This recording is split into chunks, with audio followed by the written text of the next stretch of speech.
মুখ্যমন্ত্রী মমতা বন্দ্যোপাধ্যায় যতই ওয়াকফ আইনের বিরোধিতা করুন, দেশের নতুন ওয়াকফ আইন পশ্চিমবঙ্গে কার্যকর করা থেকে তিনি আটকাতে পারবেন না বলে জানান কেন্দ্রীয় শিক্ষা প্রতিমন্ত্রী তথা রাজ্য বিজেপির সভাপতি ডক্টর সুকান্ত মজুমদার। দেশের আইন সব জায়গাতেই লাগু হবে। মুখ্যমন্ত্রী কেন তার বাড়ির অন্য এলাকায় কেউ চাইলেও সেটা আটকাতে পারবে না। সব থেকে বড় কথা হচ্ছে ওয়াকফ আইনে আন্দোলন করার মতো কিছুই নেই।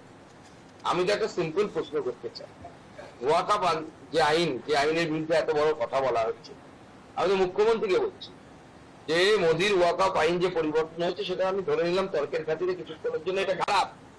তাহলে এতদিন এই ওয়াকফ থেকে কতজন গরিব মুসলমান, মুর্শিদাবাদে তুমি খুঁজে বের করুন তো যারা উপকার পেয়েছে, কজন গরিব মুসলমান উপকার পেয়েছে, আর কজন তৃণমূল কংগ্রেসের নেতা, তৃণমূল কংগ্রেসের সাংসদ, তৃণমূল কংগ্রেসের কাউন্সিলর এরা উপকার পেয়েছে। তার লিস্ট বের করতে পারেন না।